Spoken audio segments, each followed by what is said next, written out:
Now it's time to relax. Let your body fall into a comfortable position in your bed and drift gently into a state of total relaxation with tonight's story.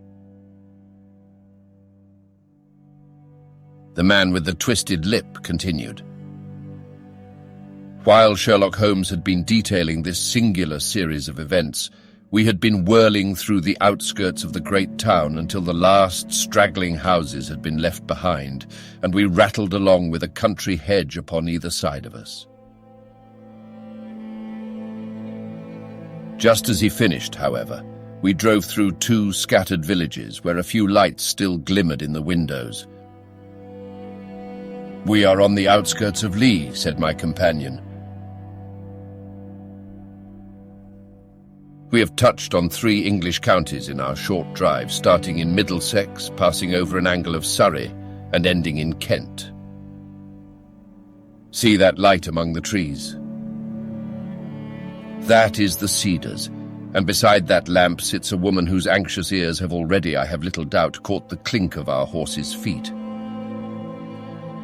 "But why are you not conducting the case from Baker Street?" I asked.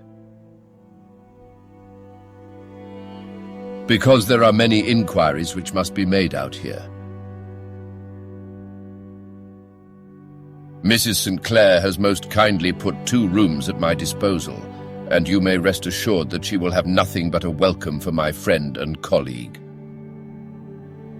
I hate to meet her, Watson, when I have no news of her husband. Here we are. Whoa there, whoa." We had pulled up in front of a large villa which stood within its own grounds. A stable boy had run out to the horse's head, and springing down, I followed Holmes up the small, winding gravel drive which led to the house. As we approached, the door flew open, and a little blonde woman stood in the opening, clad in some sort of light mousseline de soie, with a touch of fluffy pink chiffon at her neck and wrists. She stood with her figure outlined against the flood of light, one hand upon the door, one half raised in her eagerness, her body slightly bent, her head and face protruded with eager eyes and parted lips, a standing question. "Well," she cried, "well," and then, seeing that there were 2 of us, she gave a cry of hope which sank into a groan as she saw that my companion shook his head and shrugged his shoulders. "No good news?" "None." "No bad?" "No."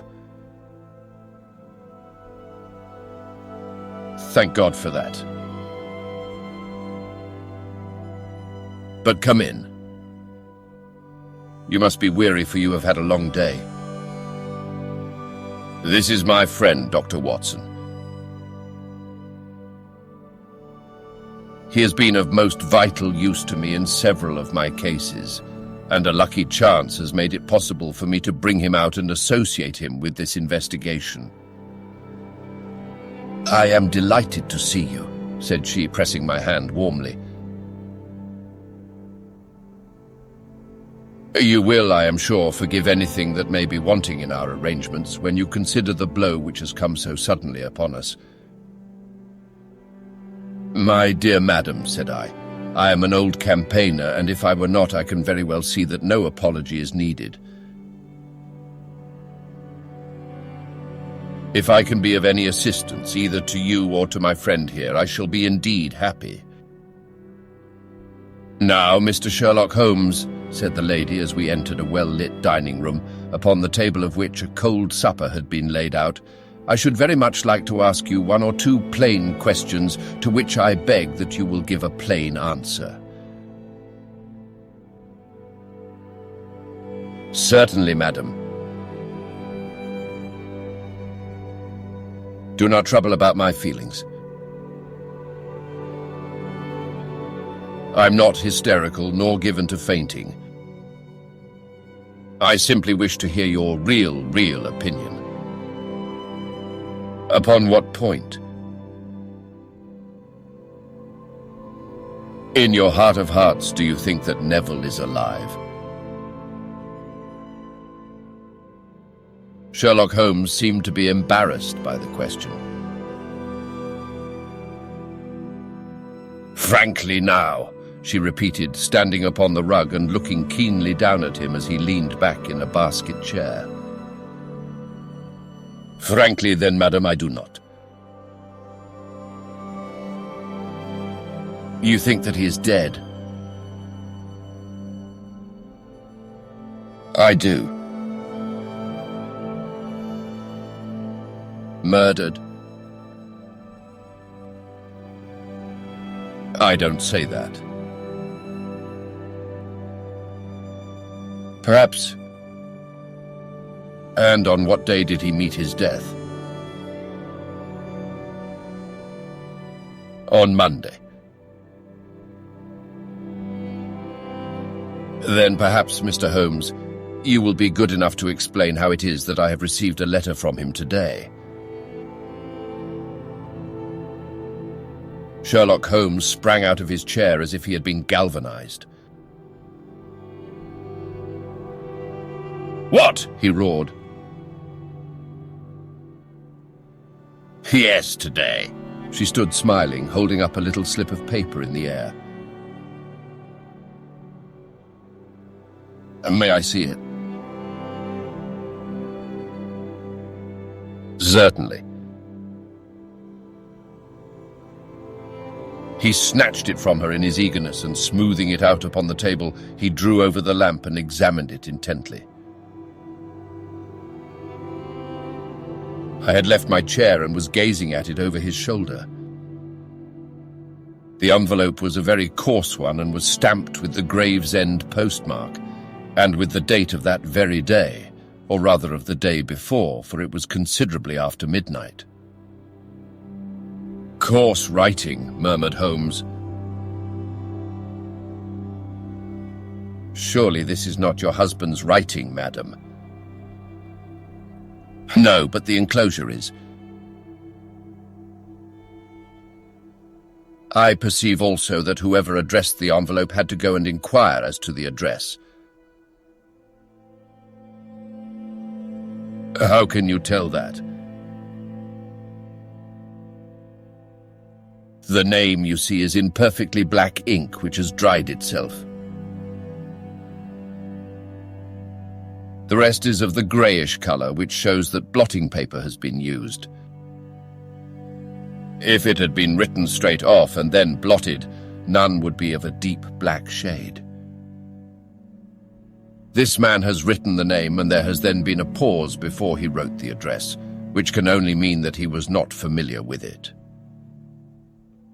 It is, of course, a trifle, but there is nothing so important as trifles. Let us now see the letter. There has been an enclosure here. Yes, there was a ring.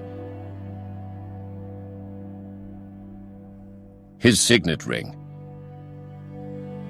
And you are sure that this is your husband's hand?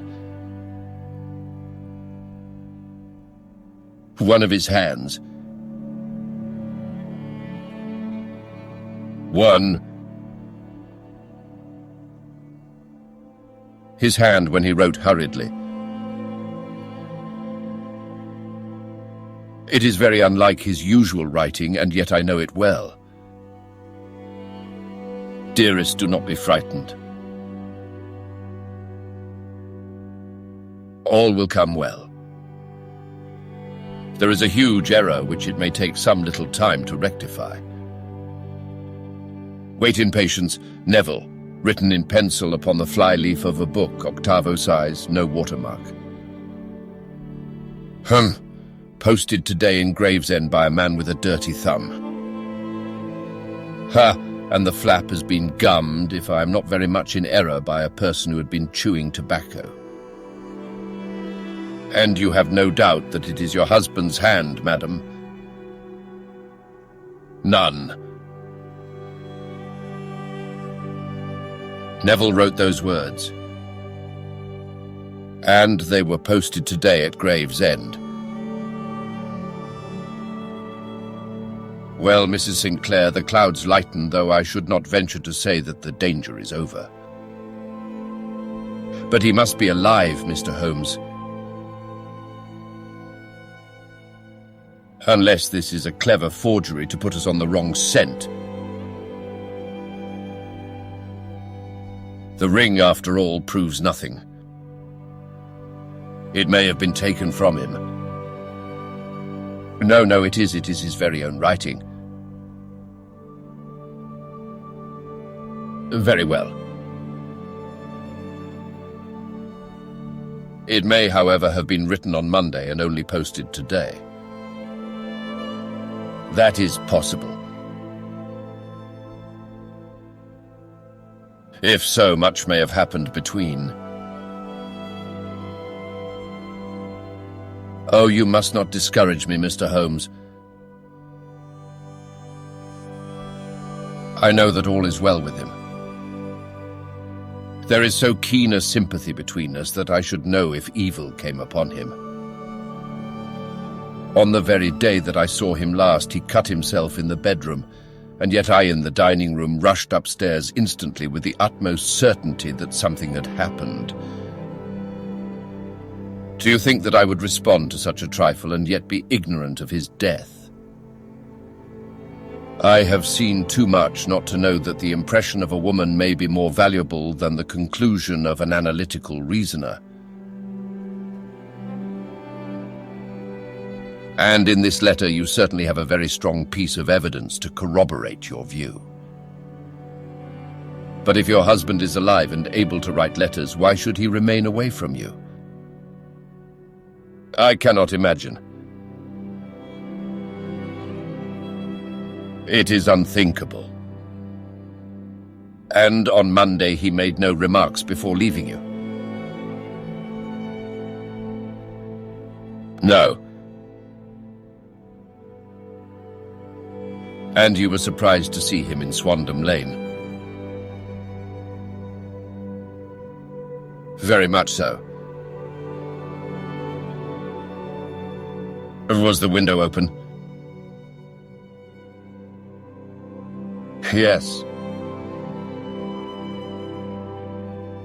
Then he might have called to you. He might.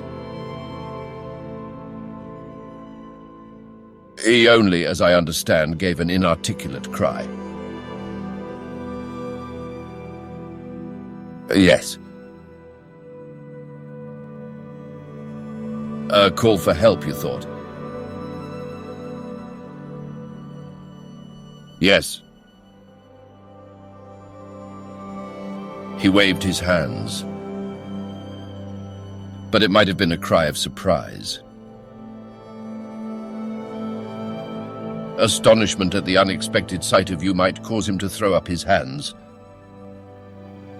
It is possible. And you thought he was pulled back. He disappeared so suddenly. He might have leaped back. You did not see anyone else in the room? No, but this horrible man confessed to having been there, and the Lascar was at the foot of the stairs. Quite so. Your husband, as far as you could see, had his ordinary clothes on, but without his collar or tie. I distinctly saw his bare throat. Had he ever spoken of Swandam Lane? Never. Had he ever showed any signs of having taken opium? Never. Thank you, Mrs. St. Clair. Those are the principal points about which I wish to be absolutely clear. We shall now have a little supper and then retire, for we may have a very busy day tomorrow. A large and comfortable double-bedded room had been placed at our disposal, and I was quickly between the sheets, for I was weary after my night of adventure. Sherlock Holmes was a man, however, who, when he had an unsolved problem upon his mind, would go for days and even for a week without rest, turning it over, rearranging his facts, looking at it from every point of view until he had either fathomed it or convinced himself that his data were insufficient. It was soon evident to me that he was now preparing for an all-night sitting. He took off his coat and waistcoat, put on a large blue dressing gown, and then wandered about the room collecting pillows from his bed and cushions from the sofa and armchairs. With these he constructed a sort of eastern divan, upon which he perched himself cross-legged, with an ounce of shag tobacco and a box of matches laid out in front of him.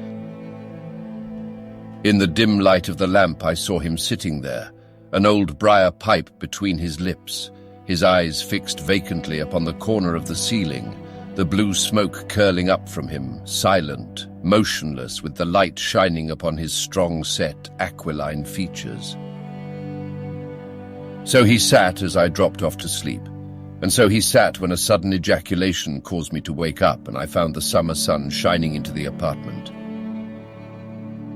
The pipe was still between his lips, the smoke still curled upward, and the room was full of a dense tobacco haze, but nothing remained of the heap of shag which I had seen upon the previous night. "Awake, Watson?" he asked. "Yes." "Game for a morning drive?" "Certainly." "Then dress."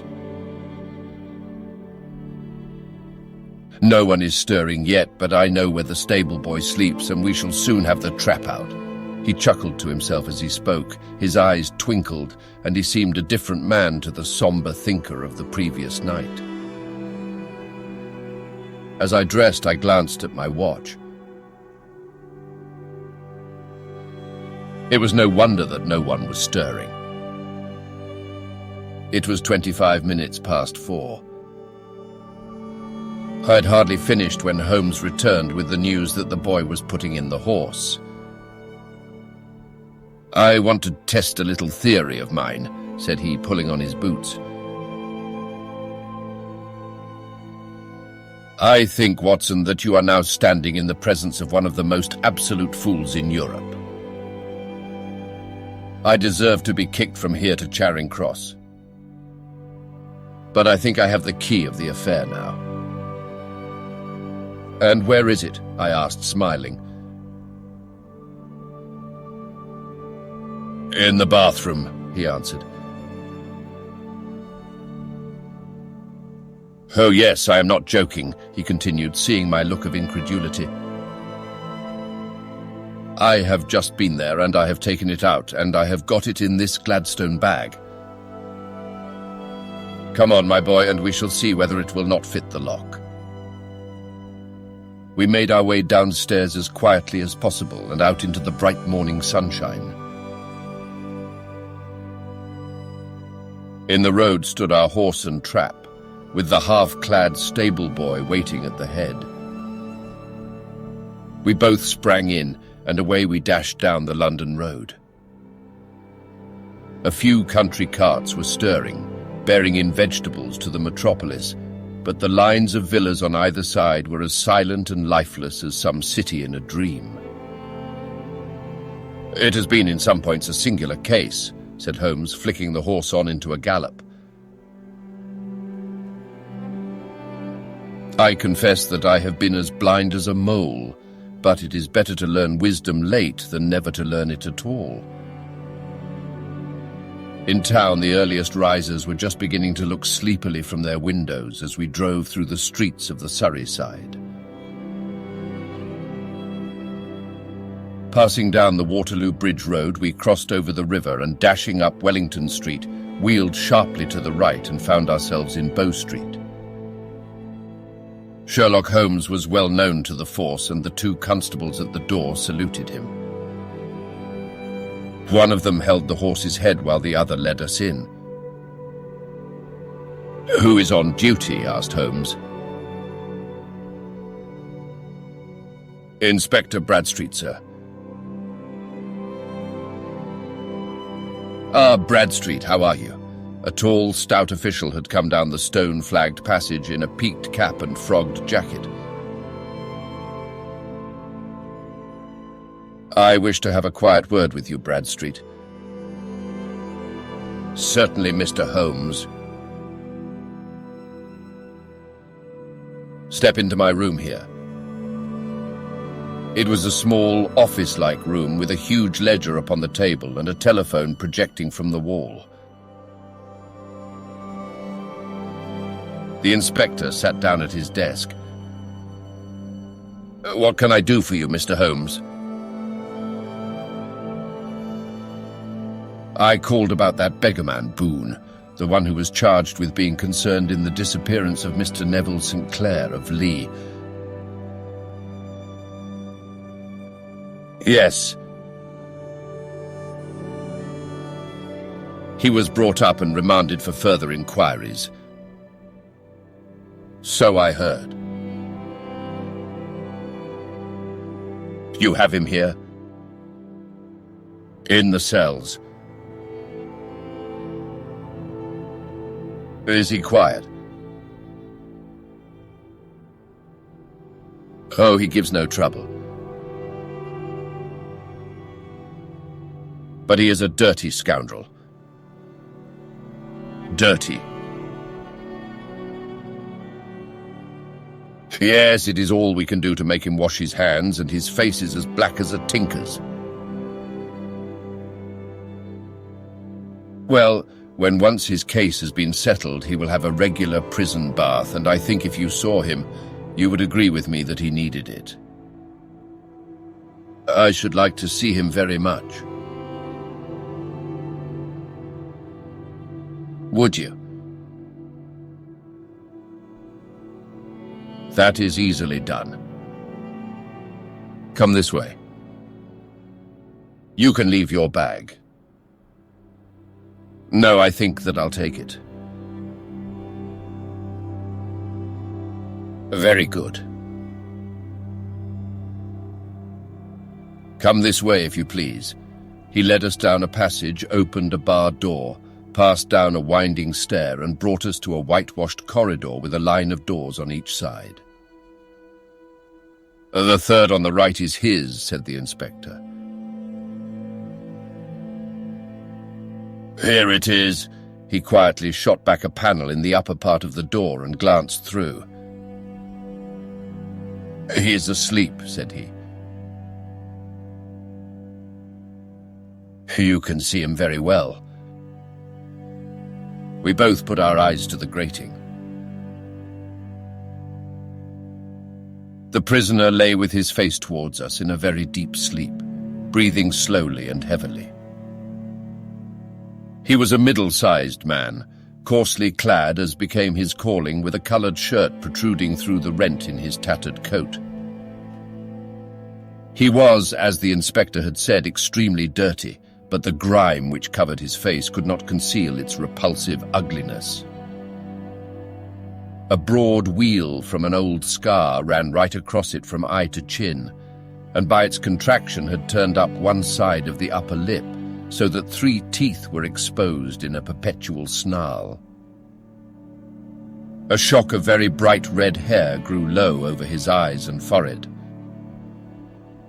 "He's a beauty, isn't he?" said the inspector. "He certainly needs a wash," remarked Holmes.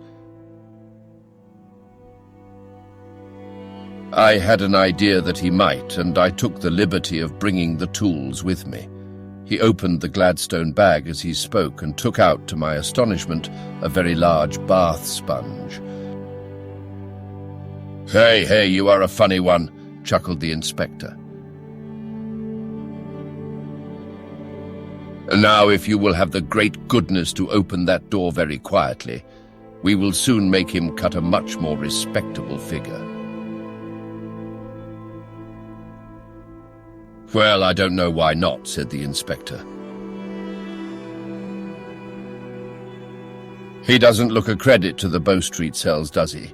He slipped his key into the lock and we all very quietly entered the cell. The sleeper half turned and then settled down once more into a deep slumber. Holmes stooped to the water jug, moistened his sponge, and then rubbed it twice vigorously across and down the prisoner's face. "Let me introduce you," he shouted, "to Mr. Neville St. Clair of Lee in the county of Kent. Never in my life have I seen such a sight." The man's face peeled off under the sponge like the bark from a tree. Gone was the coarse brown tint. Gone, too, was the horrid scar which had seamed it across, and the twisted lip which had given the repulsive sneer to the face. A twitch brought away the tangled red hair, and there, sitting up in his bed, was a pale, sad-faced, refined-looking man, black-haired and smooth-skinned, rubbing his eyes and staring about him with sleepy bewilderment. Then, suddenly realizing the exposure, he broke into a scream and threw himself down with his face to the pillow. "Great heavens!" cried the inspector. "It is indeed the missing man. I know him from the photograph." The prisoner turned with the reckless air of a man who abandons himself to his destiny. "Be it so," said he. "And pray, what am I charged with?" "With making away with Mr. Neville Saint." "Oh, come, you can't be charged with that unless they make a case of attempted suicide of it," said the inspector with a grin. "Well, I have been 27 years in the force, but this really takes the cake. If I am Mr. Neville St. Clair, then it is obvious that no crime has been committed and that therefore I am illegally detained." "No crime, but a very great error has been committed," said Holmes. "You would have done better to have trusted your wife." "It was not the wife, it was the children," groaned the prisoner. "God help me, I would not have them ashamed of their father." "My God, what an exposure! What can I do?" Sherlock Holmes sat down beside him on the couch and patted him kindly on the shoulder. "If you leave it to a court of law to clear the matter up," said he, "of course you can hardly avoid publicity. On the other hand, if you convince the police authorities that there is no possible case against you, I do not know that there is any reason that the details should find their way into the papers. Inspector Bradstreet would, I am sure, make notes upon anything which you might tell us and submit it to the proper authorities. The case would then never go into court at all." "God bless you!" cried the prisoner passionately.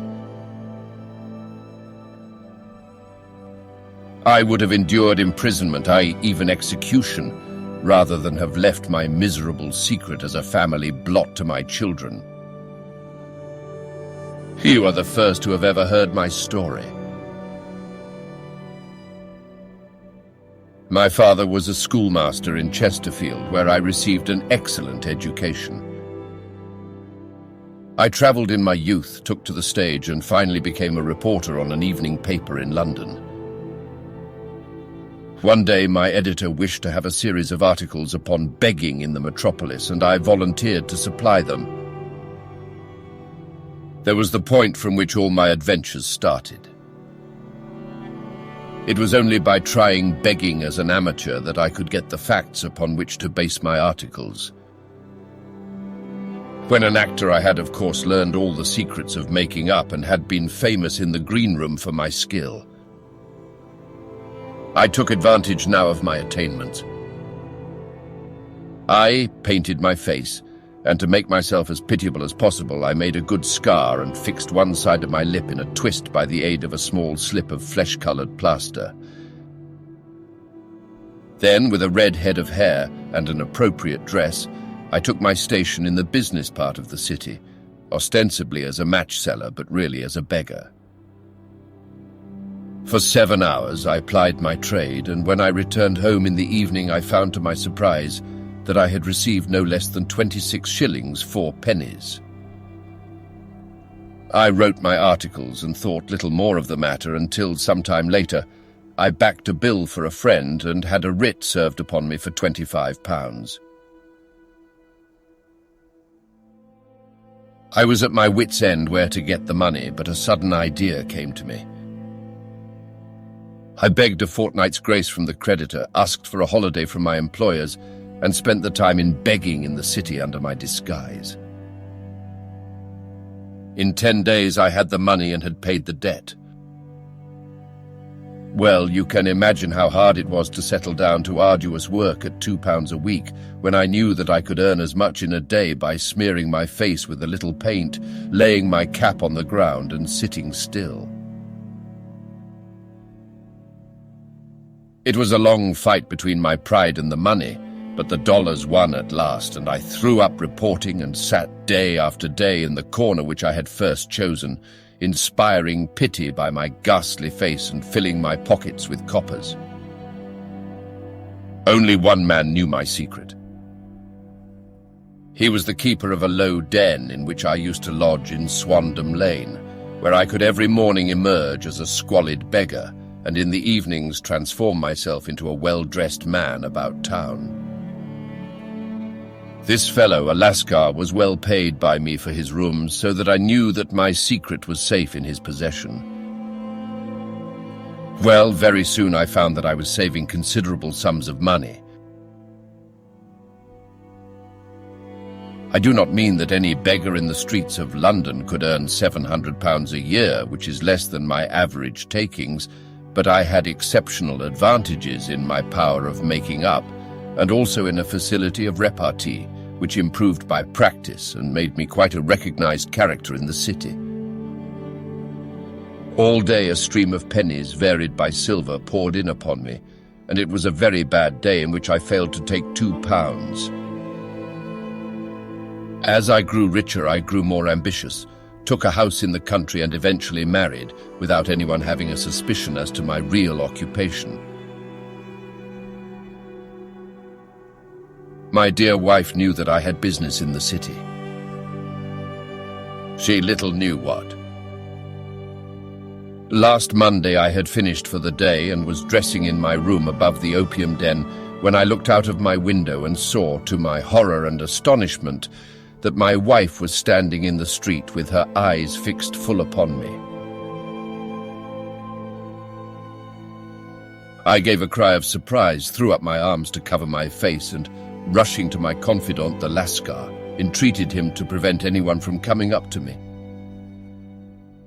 I heard her voice downstairs, but I knew that she could not ascend.